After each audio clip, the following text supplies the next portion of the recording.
Alors que la crise sanitaire se traduit par des incertitudes exceptionnellement élevées, tant sur le plan macroéconomique que budgétaire, l'avis du Haut Conseil est important pour éclairer la représentation nationale sur l'évolution de nos finances publiques et la sincérité du projet de loi de finances. Je voudrais vous rappeler, mes chers collègues, que notre audition fait l'objet d'une retransmission sur le site internet du Sénat. Et je laisse donc, sans plus attendre, la parole à Pierre Moscovici, Premier président de la Cour des comptes et à ce titre, président du Haut Conseil des finances publiques. Pierre, à vous la parole. Merci, Monsieur le Président, Monsieur le rapporteur général, Mesdames et Messieurs les sénateurs. Merci de m'avoir invité devant votre commission, malgré en effet les circonstances que je connais du renouvellement sénatorial, en tant que président du Conseil des finances publiques, pour vous présenter les principales conclusions de notre avis relatif au projet de loi de finances et de financement de la sécurité sociale pour l'année 2021. C'est la deuxième fois, je crois, que je viens devant vous en tant que président du Haut Conseil. J'y suis venu aussi comme président de la Cour des comptes. À l'occasion de ma première audition qui a eu lieu une semaine après ma nomination, qui était relative au troisième collectif budgétaire, je vous avais présenté mon attachement sincère au Haut Conseil, une institution que j'ai portée sur les fonds baptismaux en 2012, alors que j'étais ministre de l'économie et des finances. J'avais aussi souligné, en faisant écho à cette tendance personnelle, la double orientation à la fois nationale et européenne du Haut Conseil. Le Haut Conseil, comme vous le savez, est chargé de veiller à la sincérité des prévisions macroéconomiques et de finances publiques établies par le gouvernement français, mais il a aussi un regard européen, puisqu'il est compétent pour apprécier la cohérence de la trajectoire de finances publiques au regard de nos engagements européens et des règles en vigueur en la matière.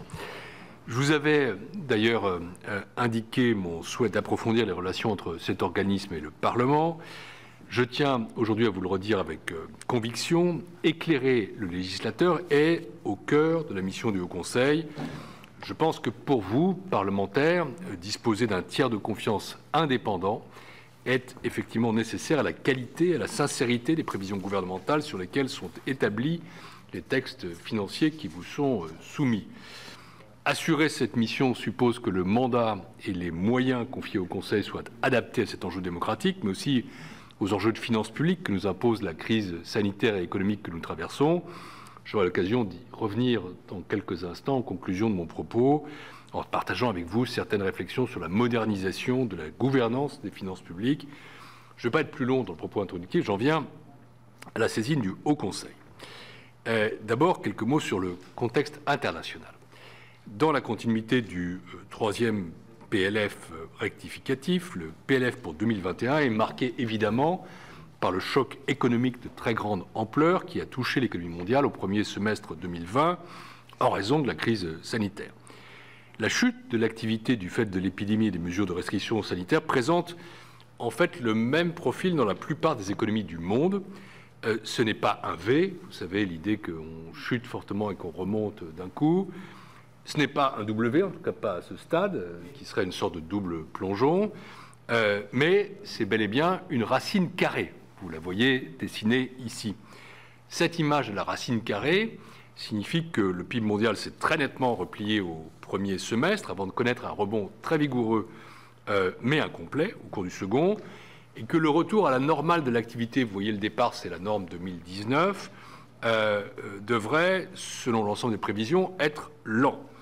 Les économies enregistrent bien sûr un recul, un rebond de l'activité de l'ampleur et de temporalité diverses, mais disons que, comme c'est montré ici, le profil d'ensemble est très largement partagé au niveau mondial, en tout cas dans les grandes économies industrialisées occidentales. En particulier, l'activité de la zone euro se serait située près de 15% en dessous de son niveau d'avant-crise.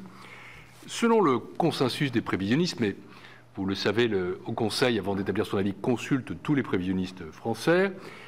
Cet écart devrait se résorber progressivement, mais l'activité dans son ensemble ne retrouverait son niveau d'avant-crise, disons qu'à la mi-2022.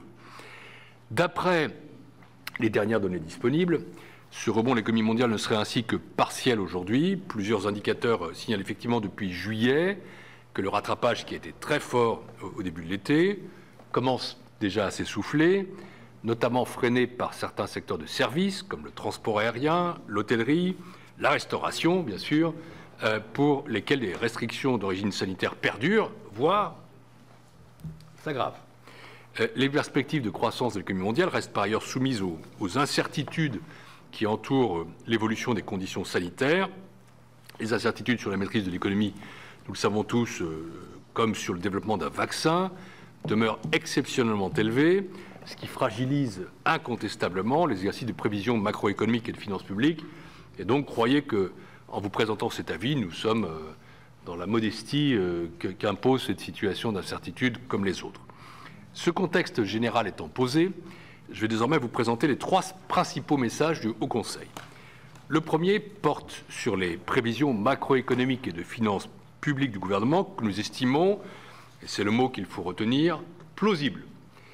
Le second tient à la nécessité absolue pour nous d'adopter le plus tôt possible, et le plus tôt possible pour nous c'est dès le printemps 2021, une nouvelle loi de programmation de finances publiques. Là, je vais utiliser un deuxième mot, l'actuel étant évidemment caduque, donc plausible et caduque. Enfin, le dernier trait à la soutenabilité de la dette publique qui doit constituer la boussole de la stratégie de finances publiques de la France et qui appelle, troisième mot, une grande vigilance. Voilà les 3 axes de notre présentation. D'abord, le scénario macroéconomique du gouvernement subit, à l'image de la plupart de nos partenaires, une évolution en racine carrée.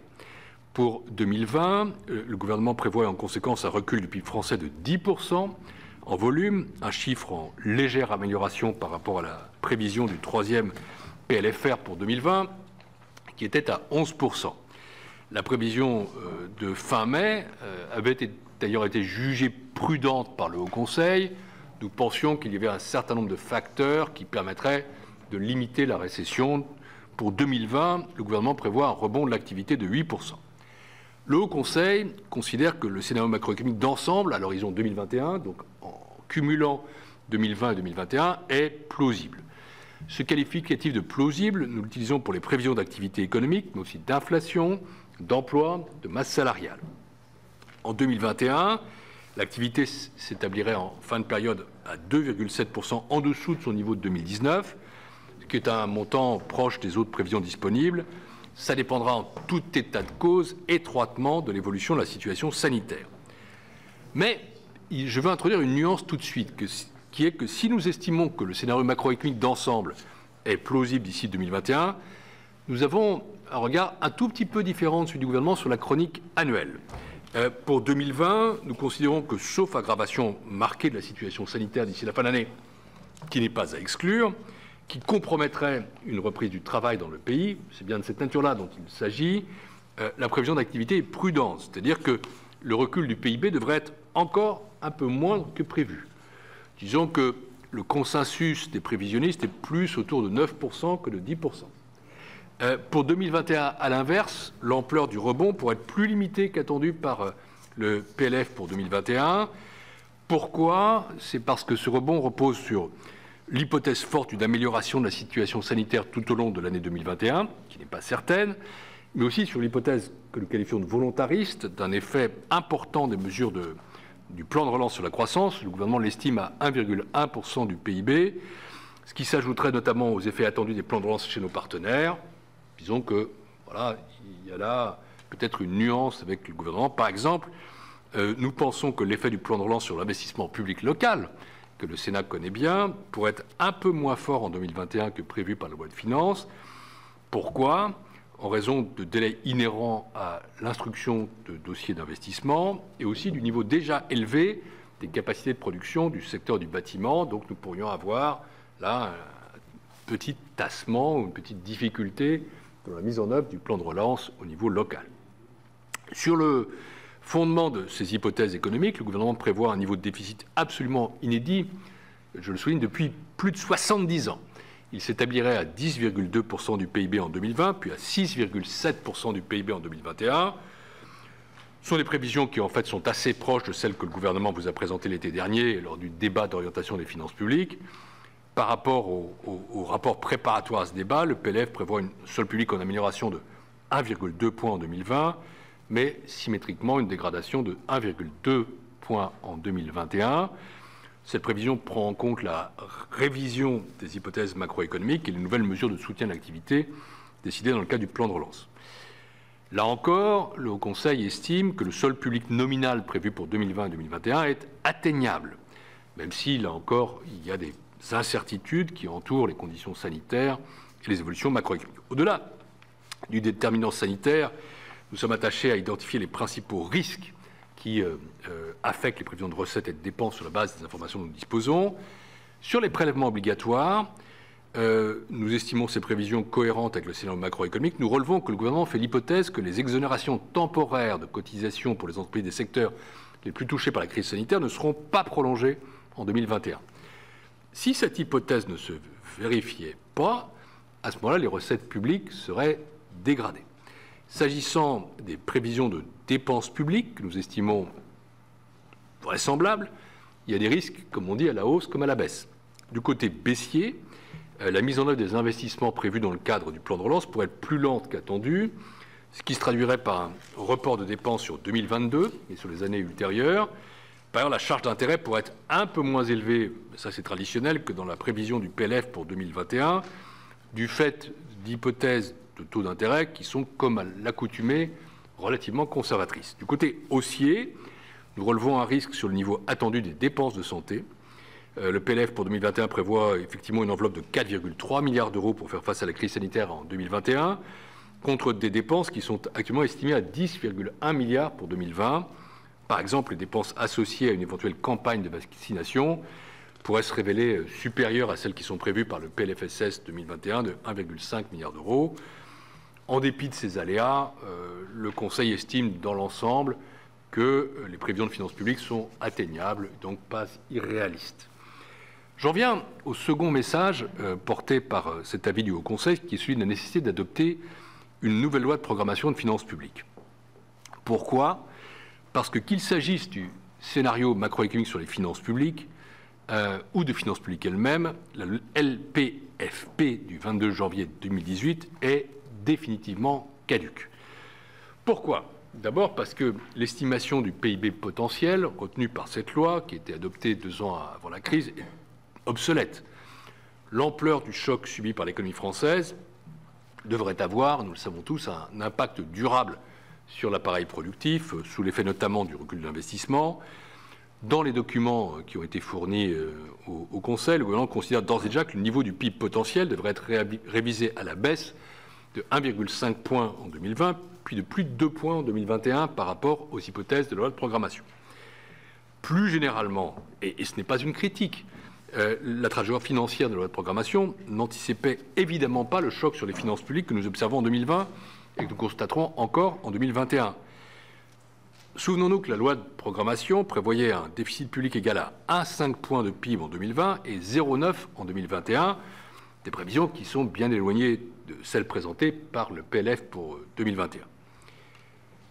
La difficulté, c'est que, bien que caduque, cette loi de programmation constitue, au terme de la loi organique de 2012, que je connais bien, je l'ai fait voter par le Parlement quand j'étais ministre des Finances, la référence pour le PLF qui vous est soumis et aussi pour l'exercice du mandat du Haut Conseil, également d'ailleurs pour la Commission européenne, et ce à double titre. D'abord, le Haut Conseil doit s'appuyer sur la croissance potentielle telle qu'établie par la loi de programmation en vigueur, même si ça n'a plus aucun sens. Le solde structurel est ainsi calculé dans le PLF pour 2021 avec la même hypothèse de croissance potentielle que la loi de programmation, même si c'est une hypothèse qui n'est absolument plus pertinente. Ainsi, la révision à la baisse de la croissance potentielle telle qu'estimée actuellement par le gouvernement conduira à accroître de plus d'1 point en 2021 le déficit structurel. Et d'autre part, c'est le deuxième facteur, le Haut Conseil doit comparer la trajectoire financière prévue par le PLF à celle de la loi de programmation. À cet égard, le Haut Conseil constate que l'écart de solde structurel prévu en 2021 par rapport à la loi de programmation de 2008 s'élève à moins 2,4 points de PIB, ce qui est quand même un écart important au sens de la loi organique de décembre 2012. Le solde structurel présenté par le gouvernement se dégraderait ainsi de 1,4 points entre 2019 et 2021 et s'établirait à moins 3,6% de PIB en 2021, ce qui est très loin de l'objectif de déficit structurel de moins 1,2 point fixé par la loi de programmation. Conclusion, me semble-t-il, logique, et je la soumets aux parlementaires que vous êtes, puisque les anciens repères économiques et financiers sont devenus inadaptés, le Haut Conseil estime tout à fait nécessaire d'en changer aussitôt que possible. Qu'est-ce que ça veut dire aussitôt que possible? C'est ne pas attendre que la crise économique ou sociale soit derrière nous, peut-être même pas la crise sanitaire, simplement que la situation se soit stabilisée et que l'horizon soit plus lisible. Au total, le Haut Conseil invite le gouvernement à présenter dès le printemps 2021 une nouvelle loi de programmation de finances publiques qui permettra d'établir une stratégie de finances publiques de moyen terme, qui fixera notamment une nouvelle trajectoire d'évolution du PIB et du PIB potentiel, ainsi que de finances publiques conformément à la loi organique de 2012. Ça nous permettra aux uns et aux autres de fonder notre appréciation sur des critères qui correspondent beaucoup plus à la réalité d'aujourd'hui qu'à celle d'hier, que la crise rend totalement caduque. Avant de conclure, je vous livre le troisième message principal porté par l'avis du Haut Conseil, c'est celui sur la soutenabilité de la dette. Selon le Sénat du gouvernement, la dette publique s'élèverait à 117,5 points de PIB en 2020, ce qui est tout de même une hausse de près de 20 points par rapport à la loi de finances initiale pour 2020. Le ratio de dette publique reculerait ensuite en 2021, mais très légèrement, à 116,2 points. Cette perspective d'une baisse limitée du ratio de dette publique est liée au très fort rebond du PIB attendu par le gouvernement. Elle est fragile et elle pourrait être remise en cause elle-même si le rebond de l'activité était moindre. En tout état de cause, constatons que la dette va connaître une augmentation massive par rapport à la situation d'avant-crise, ce qui résulte à la fois du choc économique inédit, mais aussi de la réponse budgétaire apportée pour y faire face, qui est tout aussi massive. Le ratio de dette publique s'établirait ainsi, en 2021, 18 points de PIB au-dessus de son niveau d'avant-crise et 22 points de PIB au-dessus de celui qui est prévu par la loi de programmation. Cette évolution n'intervient pas dans un ciel serein, puisqu'elle arrive après une décennie quasi ininterrompue de hausse de la dette. Or, le contexte de croissance potentielle affaiblie rend plus difficile la réduction du déficit. Conclusion pour nous, la soutenabilité à moyen terme de la dette publique constitue un enjeu central de la stratégie financière de la France. Elle appelle à cet égard la plus grande vigilance. Je sais que chez les économistes comme chez les politiques commencent à naître des débats. Et si on annulait la dette? Bonjour les épargnants. Si on monétisait totalement la dette, la Banque centrale en prend déjà une bonne part, elle n'ira pas, je crois, jusqu'à une monétisation absolue et les textes ne le permettent pas. Si on mutualisait la dette, eh bien, il commence à y avoir un début de mutualisation de la dette avec le plan européen de relance, mais ne pensons pas que nous soyons à ce stade. Conclusion, nous retrouverons toujours la dette sur notre chemin un jour, et c'est un fardeau qui pèse sur les générations futures. Une dette finit par être remboursée. Nous avons rendez-vous avec elle. C'est pour ça que nous sommes sur ce message de vigilance. Je termine en partageant avec vous quelques réflexions sur la gouvernance des finances publiques et particulièrement, pardonnez-moi de plaider pour ma chapelle, sur le mandat du Haut Conseil. La crise qui a touché la France et le monde entier se traduit par un choc massif sur les finances publiques et notamment sur l'encours de la dette publique. Je viens de le dire. Au regard de cette situation, je suis persuadé qu'une refondation de la stratégie financière est indispensable pour assurer la soutenabilité de la dette publique et le meilleur usage des deniers publics. La Cour des comptes s'est d'ailleurs exprimée là-dessus dans son rapport sur la situation et les perspectives des finances publiques, publié en juin dernier, que j'ai présenté devant vous. Pour faire respecter et mettre en œuvre cette stratégie, il faut un renforcement de la gouvernance financière. Je vous rappelle qu'en 2012, à la suite de la crise financière de 2008, puis à la suite de la crise des dettes souveraines dans la zone euro, la gouvernance française et européenne des finances publiques avait été refondée pour éviter que les difficultés alors rencontrées ne se reproduisent à venir. Dans le prolongement du traité de stabilité, coordination et gouvernance, qu'on appelle le TSCG, la loi organique de 2012 avait en conséquence introduit dans le droit français un ensemble de dispositifs qui visent à favoriser une maîtrise durable des finances publiques. Et notamment, elle avait fondé le Haut Conseil des finances publiques. Après le choc que nous connaissons aujourd'hui, qui est, je le répète, totalement inédit depuis la Seconde Guerre mondiale, il m'apparaît nécessaire de compléter, pas de revisiter totalement, l'architecture élaborée en 2012 pour franchir une nouvelle étape dans l'amélioration du pilotage des finances publiques en France. La Cour des comptes va s'exprimer là-dessus à l'automne. Mon propos n'est pas d'anticiper ici sur un rapport qui vous sera présenté, mais de vous dire, avec ma casquette de président du Haut Conseil, ce que j'en pense. Depuis sa création, notre jeune institution budgétaire indépendante a contribué à l'amélioration du réalisme des hypothèses macroéconomiques. C'est un constat qui est étayé à chaque fois, je crois, par des analyses économiques que, quelles que soient vos sensibilités, vous reconnaîtrez comme de très grande qualité et bien sûr réalisées de manière indépendante par le Conseil. Toutefois, notre mandat, et j'y insiste, est significativement plus réduit que celui de nos homologues européens, comme nos moyens sont beaucoup plus réduits que ceux de nos homologues européens. Et c'est insuffisant à mes yeux pour assurer la surveillance indépendante de la trajectoire de finances publiques et éclairer les autorités, les citoyens et les parlementaires sur les risques liés à la situation de nos finances publiques. Nous allons maintenant échanger des questions et des réponses. Je ne pourrai vous répondre que dans le cadre du mandat qui est le mien. Et donc je serai frustré, je vais vous frustrer. Je pense que nous pourrions faire beaucoup plus. Première limite, je vais citer 3 limites. La première, c'est que la loi organique de 2012 n'a pas formellement confié au HCFP la mission d'apprécier le réalisme des prévisions de finances publiques, qu'il s'agisse des recettes, des dépenses ou du déficit public. Dans l'exercice de son mandat actuel, nous ne pouvons pas faire abstraction de ces considérations. Elles font régulièrement l'objet de développement dans notre avis, mais notre analyse reste limitée dans sa portée par la loi organique.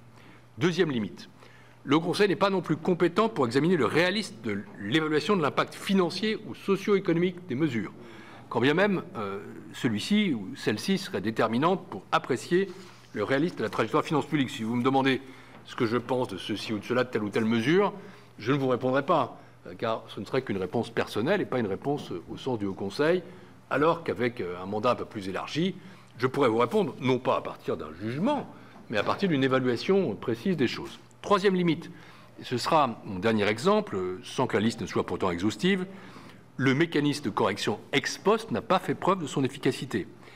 Il a été créé par la loi organique de 2012, mais son déclenchement par le Conseil en cas d'écart significatif à la trajectoire de solde structurel est beaucoup trop tardif. Parce qu'il intervient seulement une fois l'écart à la trajectoire constatée et ne semble pas permettre d'assurer le plein respect des trajectoires financières programmées.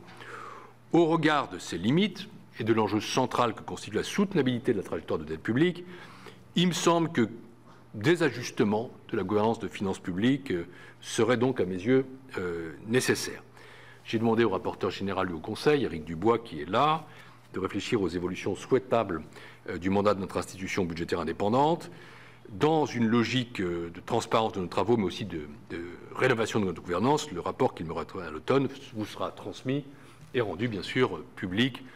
Je pense que ça appelle un toilettage de la loi de 2012, encore une fois limité, mais significatif. Et quand je compare, là je vais parler une seconde de mon expérience, de mon regard passé de commissaire européen, je vois que l'institution française, c'est peut-être qu'il y a notre tradition, est tout à fait indépendante, mais c'est quand même celle qui a le mandat et les moyens les plus faibles. Car, je dis un dernier mot sur les moyens, il faut adapter ces moyens aux nouveaux enjeux. D'ailleurs, le PLF pour 2021 prévoit un accroissement très significatif des moyens humains du Haut Conseil. Je m'en réjouis. Si c'est confirmé dans la loi de finances, ça permettra de renforcer dès le début de l'année prochaine notre expertise économique, notre capacité d'analyse au service des citoyens, et ça passe d'abord par le service du Parlement. Mais je reviendrai devant vous, car je suis têtu avec ces propositions qui, je pense, sont dans l'intérêt général, d'avoir encore une fois un tiers de confiance, capable d'avoir une indépendance et une expertise tout à fait renforcée avec des moyens adaptés. Voilà, mesdames et messieurs les sénateurs, les quelques réflexions finales que je souhaitais partager avec vous. Et après vous avoir remercié de votre attention, je suis évidemment à votre disposition pour répondre à vos questions dans la limite du mandat du Haut Conseil. Merci, Monsieur le Président. Oui, nous vous avons entendu. Je vais inviter le rapporteur général à nous faire part de ses questions sur ces sujets. Merci, Monsieur le Président. Mes chers collègues, très heureux de vous retrouver. Cher Président du Haut Conseil, vous êtes dans le cadre de votre mandat, mais je vois que vous ne perdez pas tout à fait le sens de la vie parlementaire, parce que vous avez déjà quelques messages sur les moyens du Haut Conseil pour le PLF, donc on a bien compris. Donc voilà que vous aviez de moyens, et donc on a bien compris votre invitation à voter cette augmentation des moyens du Haut Conseil.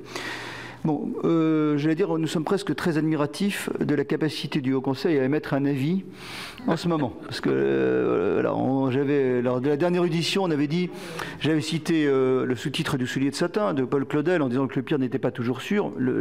En ce moment, j'allais dire, le meilleur n'est pas toujours sûr non plus. Nous sommes dans une grande période d'incertitude. Et donc, nous mesurons tous, avec modestie, la difficulté de l'exercice qui consiste à donner un avis sur ce PLF et sur ce PLFSS pour 2021. En effet, les incertitudes sont extrêmement nombreuses. Je ne parlerai évidemment pas de l'évolution du contexte sanitaire, je n'ai aucune compétence. En revanche, la première question portera sur l'impact, l'effet du plan de relance, puisque j'ai bien regardé le document qui nous est parvenu lundi. C'est plus la présentation d'un plan de relance que d'un PLF d'ailleurs. Et avec un effet que le gouvernement estime sur l'activité à 1,1 point de PIB. Et il y a à cet égard deux incertitudes. Vous notez que dans votre avis, que la mise en œuvre de ce plan de relance pourrait être plus lente que prévu. C'est un des sujets. Une question que nous avons collectivement posée au gouvernement lorsqu'il est venu dans cette séance. On peut afficher un beau plan de relance à 100 milliards d'euros, mais quand on connaît la capacité des administrations françaises à recréer des procédures et donc la question de l'incertitude quant au décaissement, c'est une première, donc au calendrier de mise en œuvre est une vraie question. Donc je partage cette préoccupation, mais il y a une deuxième incertitude qui est tout simplement celle de l'effet multiplicateur du plan de relance. C'est un sujet qui n'est pas abordé, me semble-t-il, dans l'avis. Quel effet multiplicateur? Et donc l'hypothèse qu'a retenue le gouvernement à la matière vous paraît-elle crédible? Donc première question. Quid de délai de mise en œuvre et de l'effet multiplicateur du plan de relance? Ma deuxième question portera, vous l'avez abordé également, sur la dette. En ce moment, c'est vrai, j'étais, comme un certain nombre d'entre vous, de moins en moins nombreux d'ailleurs, ici, mais dans cette commission, au moment de la crise de 2008-2009, qui est évidemment de nature tout à fait différente. En 2008-2009, c'était une crise de liquidité. Aujourd'hui, il n'y a pas de problème de liquidité. Au contraire, nous empruntons à des taux négatifs, moins 0,2%, et le gouvernement prévoit une remontée des taux d'intérêt plus 0,7, et cette remontée, plus 0,7 en 2021, est un peu à contrario de ce que prévoient les autres pays européens. Est-ce que ça ne paraît pas pessimiste? Est-ce que dans ce cas-là, est-ce que ça ne donnerait pas en quelque sorte des marges de manœuvre? Plusieurs fois, on a eu cette présentation qui consistait à être un peu plus pessimiste que le consensus des économistes, et ça permettait ensuite, dans l'exécution, d'avoir un certain nombre de marges de manœuvre. Donc, question donc sur les taux.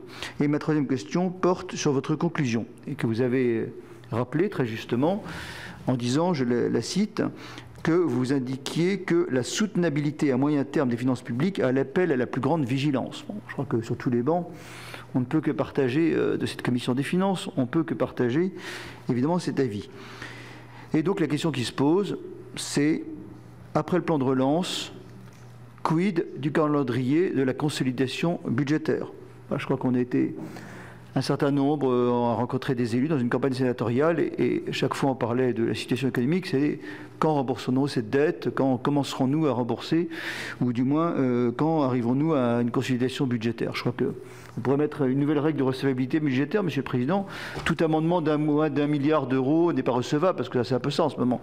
On était chaque année à discuter de 500 euros, 1000 euros ou 10 000 euros en loi de finances. On a l'impression qu'on a changé totalement de monde, et donc en ce moment, ce serait évidemment très difficile de dire qu'il faut faire de la rigueur budgétaire ou même veiller à ne pas dépenser. Je pense que nous sommes dans la relance ou dans le soutien à l'activité économique, peut-être même pas encore dans la relance, et se posera un jour le temps de la consolidation budgétaire afin de reconstituer des marges de manœuvre. Est-ce que vous pouvez nous éclairer sur le calendrier qui pourrait être ou le point déclencheur du moment où on devrait commencer cette consolidation? Est-ce que ça veut dire concrètement qu'il faut qu'on ait un redressement des comptes publics dès que le PIB aurait retrouvé par exemple au niveau de 2019, même avec un écart de production négatif? Quel est pour vous le moment où il faut peut-être en clair revenir à un monde plus réel, plus normal, en tous les cas celui où on n'est plus dans l'ouverture simplement des vannes budgétaires, mais dans celui de la consolidation? Merci. Merci, Monsieur le rapporteur général. Mes chers collègues, j'ai 7 inscrits pour le moment. 8, voilà.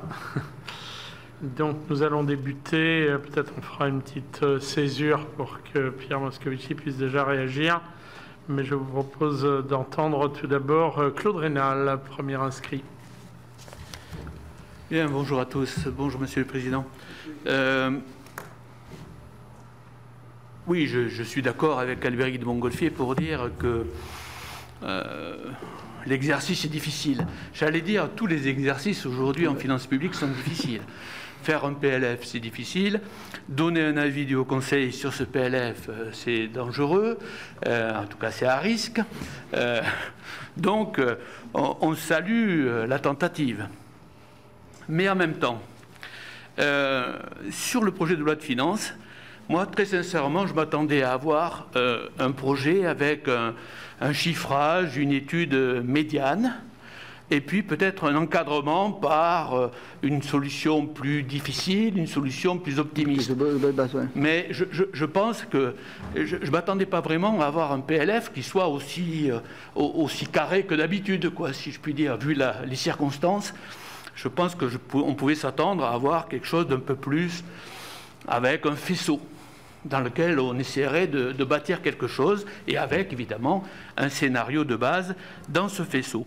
Donc, je voulais avoir votre avis là-dessus et avec l'idée que si on bâtissait un faisceau, il y avait peut-être une relecture à faire dans 6 mois qui se fera peut-être, d'ailleurs, en tout état de cause, mais qui nous permettait peut-être d'encadrer la discussion et l'ensemble des risques. Parce que là, on a du mal à savoir pourquoi on prend tel niveau plutôt que tel autre sur l'ensemble des éléments qui constituent généralement le calcul des recettes et des dépenses du PLF. Et surtout le calcul des recettes, en réalité. Deuxième question, pour vous réinterroger sur changer la loi de programmation. On a bien compris qu'elle était caduque, ça c'est clair. Mais faut-il vraiment se relancer dans un exercice de loi de programmation d'ici quelques mois et finalement, ne faut-il pas mieux attendre la fin de la pandémie d'une certaine façon ou de la crise sanitaire? Parce que est-ce qu'on ne va pas la réécrire pour rien, une fois de plus, cette loi de programmation?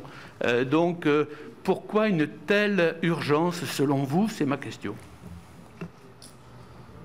Merci Claude. Sylvie Vermeillet, puis Jérôme Bascher. Merci Monsieur le Président. Monsieur le Président, je reviens sur la page 5 de votre présentation avec le rebond de la racine carrée que vous avez présenté, et donc le rebond des différents pays européens. J'aimerais savoir s'il y a une corrélation entre la force des plans de relance et le rebond que vous exposez. Comment est-ce que vous avez construit votre prévision? Et en tout cas, est-ce que on n'a pas forcément l'impression, parce que quand on regarde l'Espagne ou le rebond, voilà, je voudrais savoir s'il y a une corrélation, si vous avez basé votre estimation sur ce facteur-là. Merci. C'est juste forecast. Merci Sylvie. Jérôme Bascher.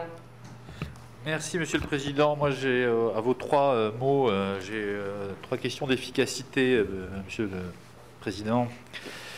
L'efficacité du plan de relance sur la croissance, et Albéric de Montgolfier vient d'en parler, l'État l'estime à 1,1% de croissance en plus.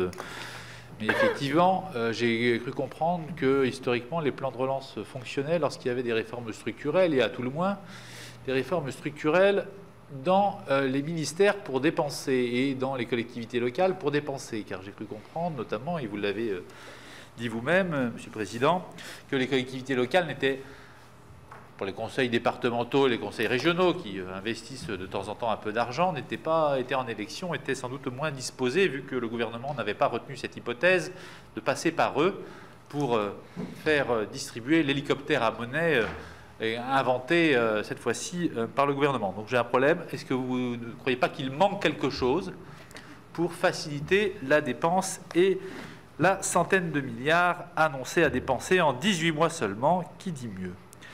Autre sujet, l'efficacité de la loi de programmation des finances publiques. Je ne suis pas d'accord avec vous, Monsieur le Président, vous me le permettrez, lorsque vous avez dit que la loi de programmation des finances publiques était caduque à partir de 2020. Elle a été caduque l'année d'après. L'année d'après, le gouvernement s'est empressé, juste après l'avoir fait voter, de ne pas la respecter. C'est le premier gouvernement qui vote une loi pour se mettre tout seul hors la loi et continuer à franchir allègrement toutes les frontières de cette loi de programmation des finances publiques qui n'a vraiment plus rien à voir dès l'année suivante. Et ainsi de suite, à chaque fois, cause gilet jaune, souvenez-vous-en, les uns et les autres, cause après réforme des retraites, Covid, etc. Il y a toujours une bonne raison pour ne pas respecter la règle. Alors du coup, ma question d'efficacité et le sujet de la dette, ne croyez-vous pas que la vraie efficacité ne serait pas une loi de programmation des finances publiques, mais une vraie règle d'or, comme on en a si souvent parlé, si jamais accepté? C'est ma deuxième question. Monsieur le Président, peut-être vous inviter à répondre à cette première série. C'est les questions du rapporteur général, bien sûr, celles de nos 3 premiers collègues. En effet, monsieur le rapporteur général a raison. Je n'ai pas totalement oublié d'autres activités. Donc, je suis aussi venu plaider là pour un programme. Mais vous savez, vous ne savez pas, ces avis que nous produisons, qui sont, je pense, d'une remarquable qualité, sont faits avec 2 équivalents temps plein. 2 équivalents temps plein. Donc, des gens qui travaillent jour et nuit pour faire ça. Je fus rapporteur spécial. Et donc j'ai obtenu du ministre du Budget, que je remercie d'ailleurs à cet égard, d'avoir 5 équivalents temps plein en plus. Donc, ce n'est pas des amendements à 1 milliard. Hein, mais ça veut dire quand même... J'ai été rapporteur pouvoir spécial. Plus d'un triplement des moyens, ça permettra, je pense, de faire des choses plus diverses et de commencer. Mais ça prend tout son sens si on a aussi un élargissement du mandat. Je vais commencer, et c'est la question que plusieurs d'entre vous ont posée, en fait, sur l'impact du plan de relance. Nous ne disons pas que les 1,1 point qui sont prévus par le gouvernement en 2021 ne sont pas crédibles. Ils sont crédibles mais volontaristes. Pourquoi ? Essentiellement, Monsieur le Président, du fait que, en effet, les décaissements, c'est aussi une question qui est posée, c'est une question d'ingénierie. Nous connaissons notre pays, nous connaissons la façon dont les plans descendent jusqu'au terrain. Il faut, en effet, mettre en place une ingénierie qui permette, non pas de dépenser 100 milliards en 18 mois, ça, je pense que le gouvernement ne le prétend pas lui-même, mais de dépenser les milliards qui sont prévus dans le cadre du PLF pour 2021. Et là, en effet, nous pensons que, à la fois du fait de la saturation déjà de certaines capacités sectorielles et des difficultés traditionnelles à mettre en œuvre ces investissements, disons, l'hypothèse est volontariste. Pour ce qui est de l'effet multiplicateur, c'est un sujet dont nous avons longuement débattu dans les auditions. Il est de 0,8. Nous ne pensons pas que ce soit un multiplicateur élevé au regard de la pression d'économistes. Donc c'est essentiellement quand même le premier facteur qui explique que nous estimons qu'il y a un volontarisme sans pour autant qu'il soit impossible d'avoir 1,1 point, souhaitons-le. Mais ça pourrait être un petit peu moins, d'où notre jugement sur 2021 comme étant un peu volontariste. Sur les taux d'intérêt, là, le HCFP relève la prudence traditionnelle du gouvernement sur l'hypothèse de taux. En effet, ça peut avoir quelques avantages, ça garde quelques marges de manœuvre. Mais si on regarde le consensus des économistes et la prévision de taux du gouvernement, il y a quand même un écart. Dans le consensus, c'est 0 pour l'année prochaine, pour la zone euro. Et dans la prévision du gouvernement, c'est 0,7. Disons que là encore, ce n'est pas impossible, mais ce n'est pas non plus le plus probable. Il n'est pas probable que les taux d'intérêt se relèvent de 0,7 points en 2021 au regard de l'analyse du Haut Conseil des finances publiques. Donc il y a là, effectivement, il y a non pas une cagnotte, mais une marge de manœuvre qui est possible.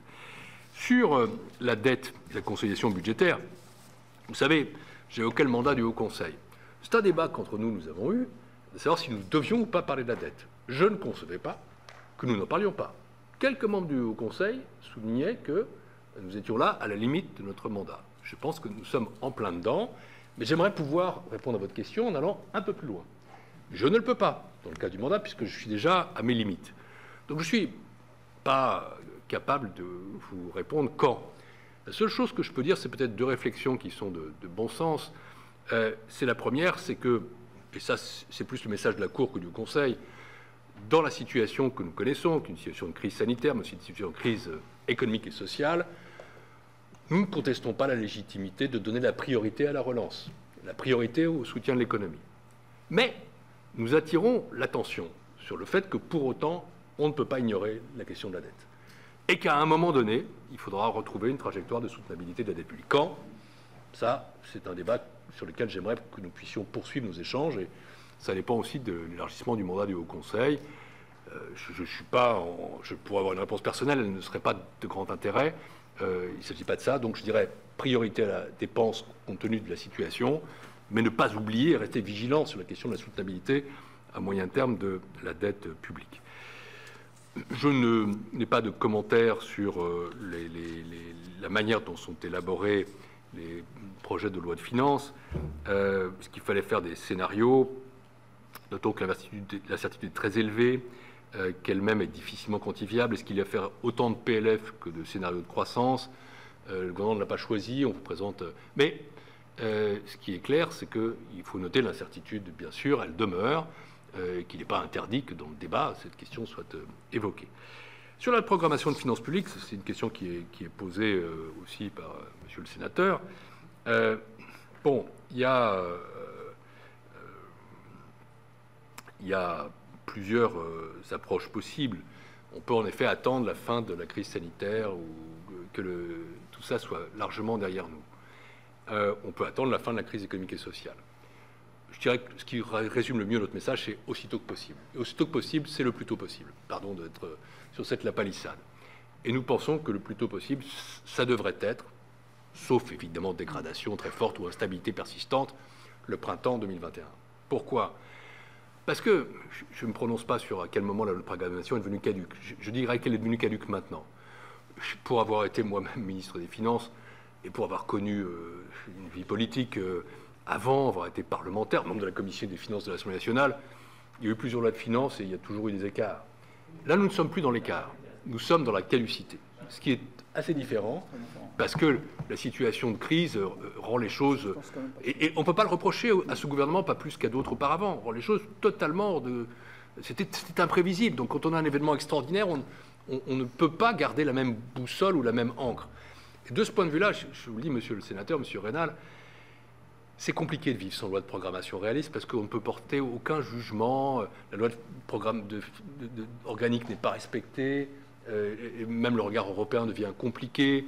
Toutes les notions sur lesquelles nous travaillons, croissance potentielle et solde structurel, deviennent hors de rapport avec la moindre réalité. C'est pour ça que je maintiens quand même le plus tôt possible. D'autant qu'il y a quelque chose qui ne nous aura pas échappé aux uns aux autres, c'est le cycle politique. Si ce n'est pas le printemps 2021, ça risque d'être, comment dire, beaucoup plus tard.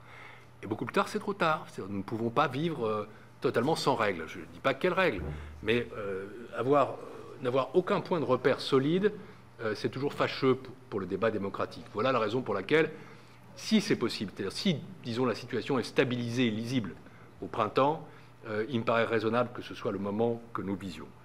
Sur la question des prévisions macroéconomiques, ce qui figure là, madame la sénatrice, tout simplement ce qu'on appelle le consensus forecast, c'est le consensus des économistes. On voit, c'est vrai que la courbe est partout la même, mais malgré tout, chez certains, on est descendu plus bas, on remonte un peu plus haut, et quand on prend les conséquences de ça en termes de croissance et d'emploi, ça n'est pas totalement négligeable. Parce que même si le profil est le même, vous voyez quand même, là, sur ce graphique, il y a quelques différences qui ne sont pas totalement insignifiantes. Enfin, je crois avoir répondu au passage vos trois questions, monsieur le sénateur. Alors, sur la règle d'or, là, je suis au-delà tout à fait de mes compétences. Pour le moment, nous avons une loi organique. Cette loi organique prévoit des lois de programmation. Tant qu'on reste dans cette loi organique, il faut modifier la loi de programmation. Mais on peut aussi envisager, mais ça n'est pas du tout dans mon rôle, une autre loi organique. Ça devient quand même beaucoup plus lourd. Et ça appartient au débat politique et public, peut-être pour d'autres échéances. Je serai encore là, mais auxquelles je ne participerai pas avec ma casquette de président de la Cour des comptes. Donc dans le cadre qui est le nôtre actuellement, c'est la loi de programmation qu'il faut modifier. Et je pense qu'il est logique de fonctionner pour le moment à cadre inchangé. Donc dans un premier temps, en tout cas, la loi de programmation... Et c'est un débat qui s'était déjà posé en 2012, je m'en souviens, puisque certains proposaient une règle d'or. Mais vous savez, là je donne une opinion tout à fait personnelle. Quand même, quand on regarde les règles d'or, y compris dans certains pays où elles existent, je pense à l'Allemagne, quand survient un événement comme celui-ci, elles ne tiennent pas. Donc c'est quand même la programmation qui s'impose davantage. Mais je suis allé trop loin, je me tais. Merci, Monsieur le Président. On reprend les interventions avec Bernard Delcros, puis Jean Bizet. Oui, merci, Monsieur le Président. J'avais une ou deux questions concernant les collectivités. Quelles prévisions peut-on faire sur le niveau d'investissement des collectivités en 2021 et sur les pertes de recettes pour les collectivités liées évidemment à la situation que l'on connaît? Et puis, troisième question, sur la baisse des impôts de production qui a été annoncée par le gouvernement et sur les modalités de compensation aux collectivités. Merci Bernard. Jean Bizet, puis Pascal Savoldelli.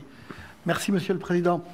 Monsieur le Président du Haut Conseil, ma question s'adresse à vous-même, mais aussi à l'ancien commissaire, à l'ancien ministre des Finances, pour vous rappeler que le prêt mutualisé, le prêt européen, qui est au cœur du plan de relance, la France représente 15% du PIB.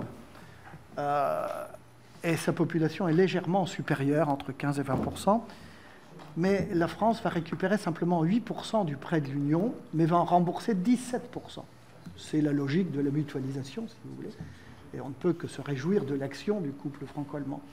Ceci étant dit, ça suppose, à mon avis, moi j'ai deux conclusions. La première, va falloir être extrêmement vigilant en ce qui concerne la reprise de la compétitivité, je dirais, de notre pays. Ça suppose une baisse drastique des dépenses publiques. Encore une fois, on n'a pas été assez, je dirais, volontariste en la matière. Et la deuxième chose, je ne vous ai pas entendu, mais encore une fois, c'est plutôt à l'ancien commissaire que je m'adresse là. Il va falloir impérativement que politiquement, on soit très exigeant en matière de ressources propres de l'Union. Ce sera autant, je dirais, de participation nationale au PIB de l'Union au moins. Et là, quand on sait que l'Europe apporte souvent les bonnes réponses, mais à son temps, à son rythme, eh bien, il y a malgré tout urgence.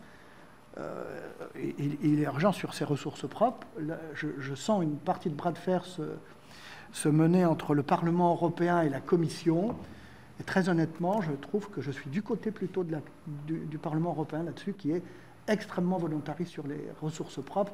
J'en entends pas assez parler au niveau national. Merci. Merci Jean. Pascal Savoldelli, puis Christine Lavarde. Oui, merci Monsieur le Président pour votre présentation. Vous avez évoqué la question de la soutenabilité de la dette publique, et puis il y a cette question qui a déjà fait l'objet d'interrogation sur le rebond de l'activité. Donc je vais vous livrer deux questions et un petit diagnostic. Je vais commencer un peu par le diagnostic. Est-ce qu'il est partagé ou pas?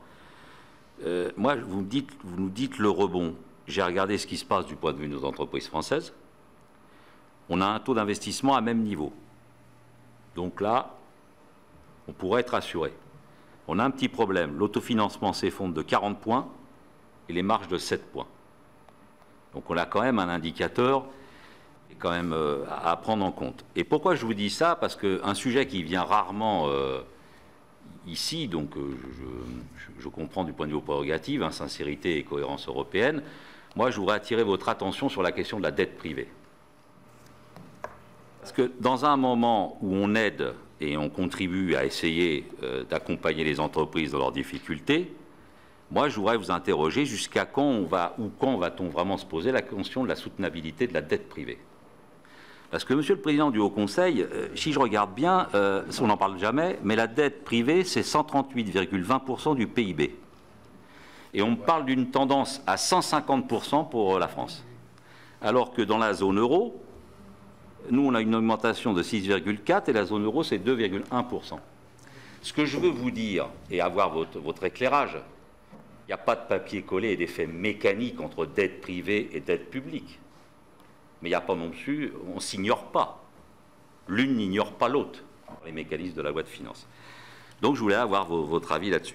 Dernière chose, c'est sur la question, si vous me dites si je me trompe, mais j'ai vu qu'il y aurait une prévision PLF pour 2021, une diminution de l'investissement public local en 2020, de 4,9 milliards en 2020 par rapport à 2019. Et là, nous tous, je crois que nous sommes tous rassemblés là-dessus, quand dans notre pays, il y a baisse de l'investissement public local, ça a des conséquences, notamment sur le tissu TPE-PME. il serait plus marqué dans le PFR 3, moins 2,4 milliards d'euros. Donc, je finis mon propos et savoir si vous avez une explication. Comment on doit expliquer cette rétractation doublement supérieure aux prévisions? Puisque ce n'est pas les prévisions, pas le Haut Conseil, mais ce n'est pas les prévisions que nous avait données le gouvernement dans la succession. Vous vous rappelez, c'est vrai que c'est assez inédit, PLFR 1, PLFR 2, PLFR 3. Donc voilà, je vous avoue que ça fait partie de mes préoccupations. Merci. Merci Pascal. Christine Lavarde. Merci, Monsieur le Président. Alors, je voulais vous interroger sur la dette publique, mais j'ai compris qu'on était à la limite de vos prérogatives en tant que président du Conseil. Donc, je prépare ma question. Vous pourrez certainement y répondre quand vous viendrez nous présenter le rapport sur l'évolution des finances publiques locales. Puisque aujourd'hui, on a lu un peu partout des sujets sur l'évolution de la dette partie sécurité sociale, comptes sociaux, la dette de l'État, mais qu'en est-il en fait des autres dettes, donc les établissements publics, et puis la dette des collectivités? Et est-elle soutenable, et si ce n'est pas le cas, pour quelle catégorie de collectivité va se trouver vraiment proche du mur à une échéance certaine? Donc ça, c'était ma première question, mais du coup, vous pouvez répondre la prochaine fois. Et je voudrais rebondir toujours sur cette histoire de rebond. Donc vous nous avez dit que les courbes étaient issues du consensus forecast. On entend parler uniquement des aléas liés à l'évolution de la crise sanitaire, mais les années antérieures ont parlé d'autres types d'aléas, notamment la guerre commerciale ou les enjeux géopolitiques. Il me semble qu'ils n'ont pas disparu dans le monde de 2021. Donc j'aimerais savoir dans quelle mesure ils influent aussi sur la trajectoire de ce consensus. Merci Christine. Je n'ai plus d'inscrits, Monsieur le Président. Ah si, Patrice Joly, excusez-moi. Monsieur le Président, enfin messieurs les présidents, chers collègues, tout d'abord, Monsieur le Président, vous avez évoqué l'indépendance et en entendant ces propos, m'est venu en mémoire un article de Jean-Denis Bredin sur l'indépendance de la justice au moment où je suis devenu magistrat, et ce qui m'a beaucoup inspiré, en tout cas questionné tout au long de mon activité professionnelle. Alors il s'est parlé de l'indépendance bien de la justice, et pas simplement par rapport au pouvoir politique en particulier, mais parler de l'indépendance par rapport à soi-même, par rapport à son cadre intellectuel, à ses schémas de pensée, et parfois à ses a priori. Donc j'avais envie à ce moment d'échanger, en tout cas de faire partager ce souvenir avec l'ensemble des collègues présents dans cette salle et avec vous-même. Deux éléments de questions en particulier. On vous parlait de rebond en racine carrée, mais on entend beaucoup parler de rebond en K. On évoque donc les finances publiques, pas simplement pour les finances publiques elles-mêmes, mais pour ses effets sur les entreprises, les ménages, en fait, les différentes catégories d'agents économiques. Et donc, il semblerait que ce rebond en cas ne permette pas aux plus modestes d'entre nous de bénéficier de cette reprise. Donc, j'aimerais savoir quel est votre avis et si vous êtes dans le cadre de votre périmètre d'intervention possible. Enfin, j'aimerais effectivement avoir votre éclairage. S'agissant de l'annulation de la dette, vous avez dit attention, effectivement, parce que c'est un sujet qui est évoqué par des économistes et par les plus éminents d'entre eux, sur la question de l'annulation d'une partie, en tout cas de la dette. Vous avez dit attention, il y a des épargnants, mais il se trouve que la dette est détenue par à peu près un quart, la dette, par la Banque centrale européenne et par les banques centrales elles-mêmes. Et donc, cette caractéristique particulière des détenteurs de la dette mérite peut-être qu'on ait une approche un peu plus complète, un peu plus fine du sujet. Et là aussi, je serais intéressé par avoir votre avis. Merci. Merci, Patrice. Cette fois, je n'oublie personne, Monsieur le Président. Bon, première cette question, y a-t-il une corrélation entre les plans de relance et le rebond?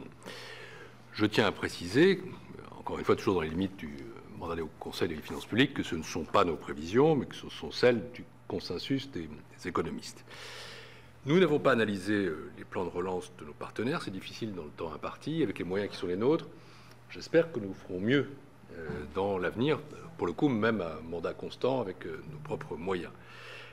Mais incontestablement, il y a une corrélation entre l'ampleur du rebond et l'ampleur de la perte initiale.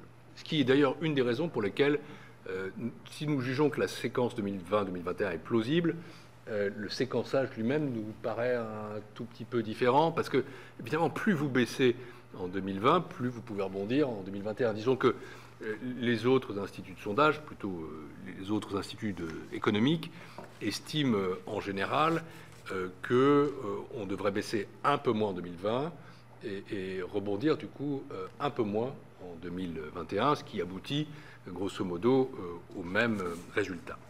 Plusieurs questions portent sur l'investissement local.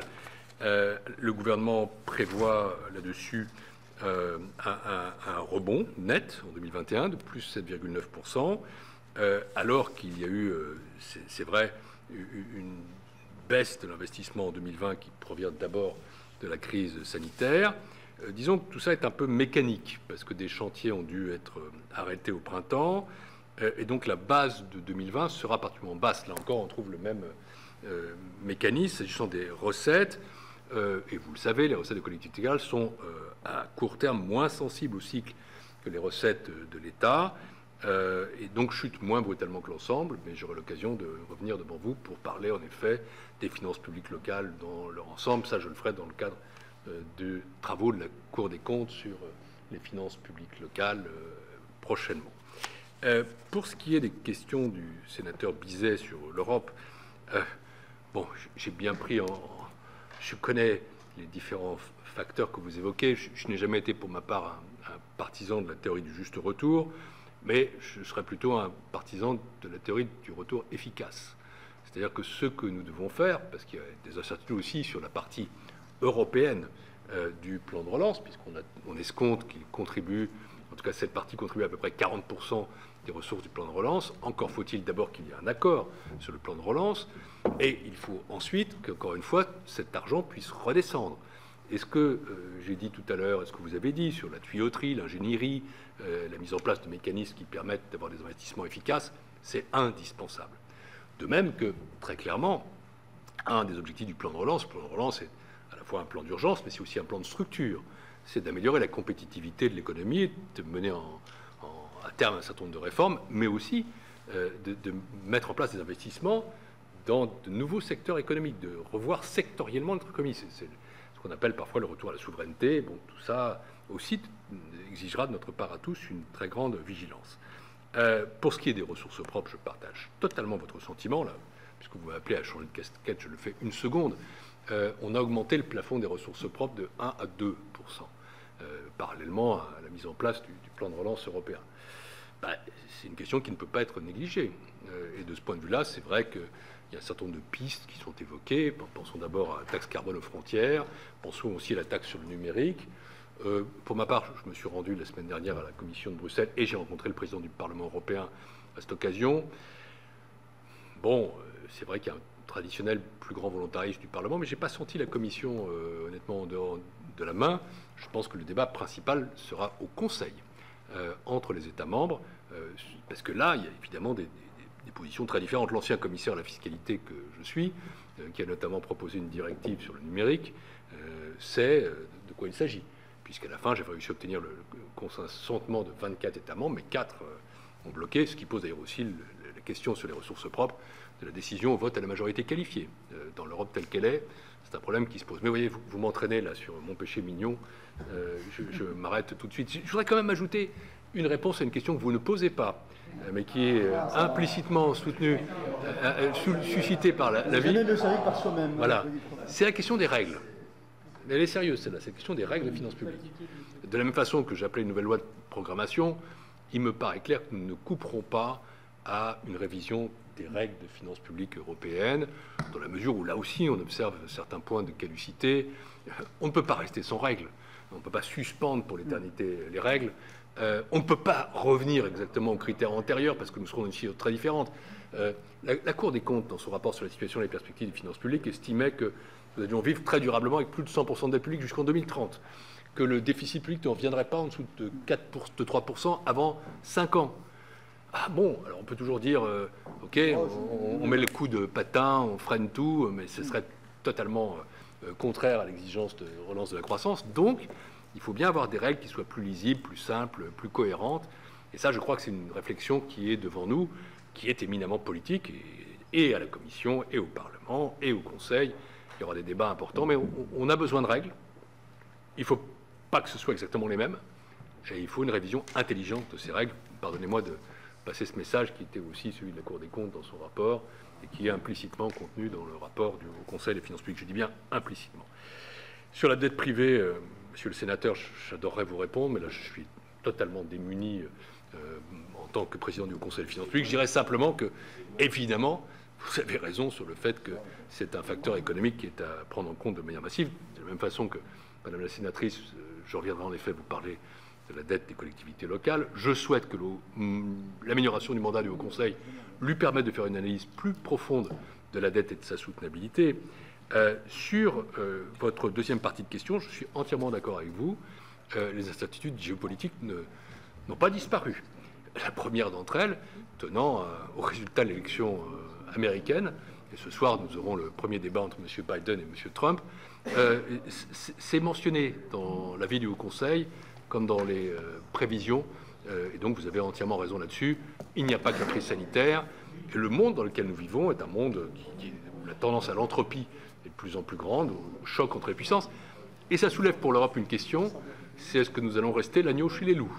Et ça, c'est une question qui est aussi en dehors de mon mandat. Enfin, pour ce qui est du rebond en cas, oui, ça nous incite quand même à réfléchir sectoriellement.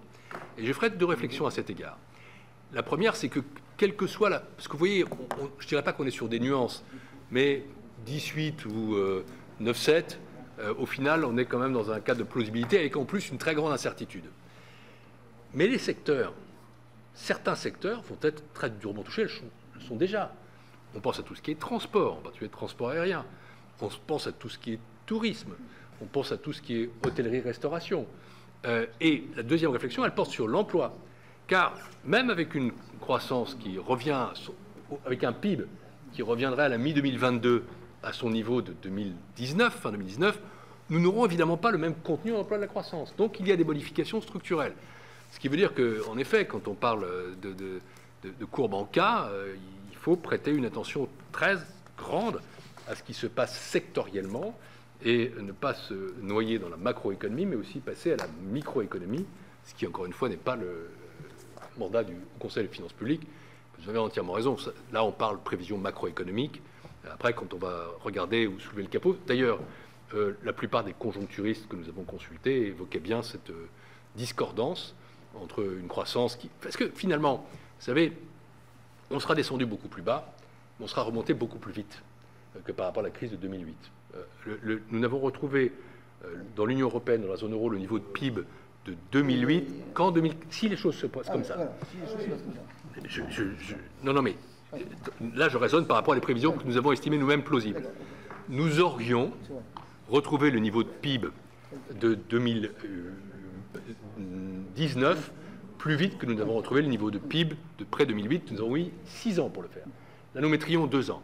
Oui, mais l'impact sectoriel et l'impact en termes de croissance, d'emploi, lui, peut être extrêmement différent, ce qui veut dire que ça implique des réflexions très profondes là-dessus et très complexes, en effet.